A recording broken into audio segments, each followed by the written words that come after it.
అందరికీ నమస్కారం. ఈరోజు మనం ఇన్వెస్ట్మెంట్ గురించి తెలుసుకుందాం. జనరల్గా ఒక పర్సన్ జాబ్ చేస్తే ఎవ్రీ మంత్ శాలరీ వస్తుంది. అది మనం వర్క్ చేసిన రోజులు మాత్రమే మనకు శాలరీ వస్తుంది.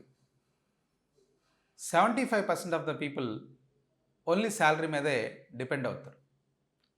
కానీ most intelligent and richest people will also do the investment. Investment అంటే డబ్బు మన కోసం పనిచేయడం. మనం ఒకసారి ఇన్వెస్ట్ చేస్తాం, ఆ డబ్బే మనకి ఇన్కమ్ ఇస్తూ ఉంటుంది కంటిన్యూస్గా, life long or for certain duration.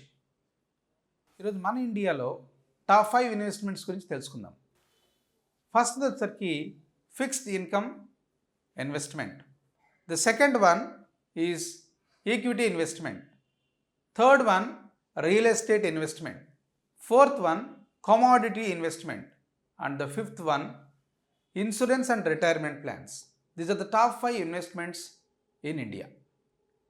అయితే వీటి గురించి ఇంకా కొంచెం డీటెయిల్డ్గా తెలుసుకుందాం. ఫిక్స్డ్ ఇన్కమ్ ఇన్వెస్ట్మెంట్ అంటే ఏమేమి ఈ కేటగిరీ కిందకి వస్తాయి? ఫస్ట్ది ఎఫ్డి. ఎఫ్డి అంటే ఫిక్స్డ్ డిపాజిట్. మన బ్యాంక్స్లో ఫిక్స్డ్ డిపాజిట్ చూస్తూ ఉంటాం, 1 year, 3 year, 5 year. దాని తర్వాత మళ్ళీ రెన్యువల్ చేసుకోవచ్చు, లేకపోతే విత్డ్రా చేసుకోవచ్చు. దాని తర్వాత ఆర్డి, రికరింగ్ డిపాజిట్. మన విలేజెస్లో పోస్ట్ ఆఫీస్లో చూస్తూ ఉంటాం, ఆర్డీస్ కడతా ఉంటారు. మా పేరెంట్స్ కూడా ఎవ్రీ మంత్ 1 to 10th లోపు 500,000 రూపీస్ ఆర్డీస్ కడతా ఉండేవాళ్ళు. ఇది రికరింగ్ డిపాజిట్. 3 yearsకి ఇంత రిటర్న్స్ వస్తాయి అని చెప్పేసి ఒక బల్క్ అమౌంట్లో వచ్చేదానికి అవకాశం ఉంటుంది, RD. Next is PPF, public provident fund.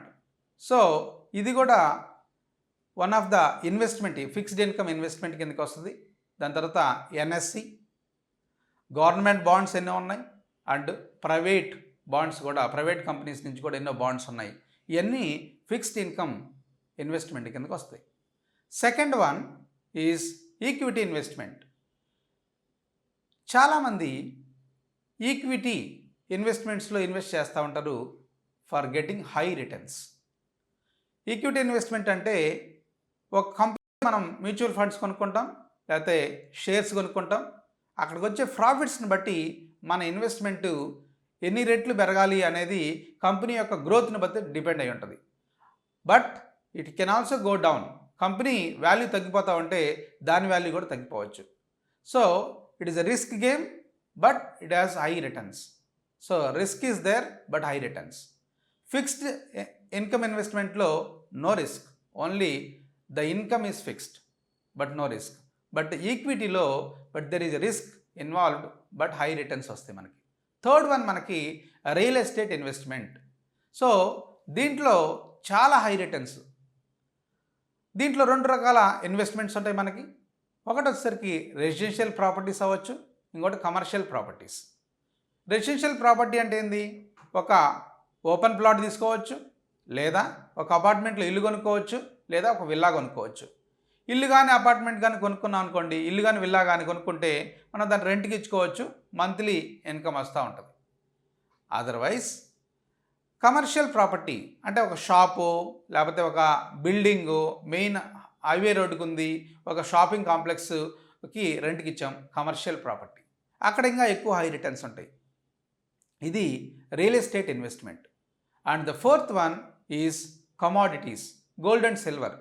So మనం గోల్డ్ మీద, సిల్వర్ మీద కూడా ఇన్వెస్ట్ చేస్తూ ఉంటాం. సో దీంట్లో కూడా రిటర్న్స్ ఉంటాయి. So every year gold and silver value పెరుగుతూనే ఉంది కాబట్టి అది కూడా one of the investment type. But ఇక్కడ ఏమవుతుందంటే too much of investment gold మీద చేయలేము. సో ఎందుకంటే we have to provide the security to the gold. ఇప్పుడు మనం గోల్డ్ ఒక కస్టమర్ దగ్గర 2 crores గోల్డ్ కొనలేరు, బట్ ఎంతైతే అవసరం అంతవరకు తీసుకోవచ్చు. But again if 2 crores or 3 crores gold తీసుకుంటే మళ్ళీ వాళ్ళని ప్రొటెక్ట్ చేయడానికి మళ్ళీ బ్యాంక్ లాకర్స్లో పెట్టాల్సి వచ్చింది. దాన్ని మళ్ళీ మెయింటెనెన్స్ ఛార్జెస్, మళ్ళీ దాన్ని రీసేల్ చేయాలన్నా కానీ okay making charges, remaining charges అన్నీ చాలా వెళ్తాయి కాబట్టి సో టు యూజ్ ఇన్వెస్ట్మెంట్ గోల్డ్లో కూడా it is not suggestible. Next one వచ్చేసరికి ఇన్సూరెన్స్ అండ్ ఆటోమేటిక్గా మనకి ఇన్సూరెన్స్ అంటే లైఫ్ ఇన్సూరెన్స్ అవ్వచ్చు, లేకపోతే టర్మ్ ఇన్సూరెన్స్ అవ్వచ్చు.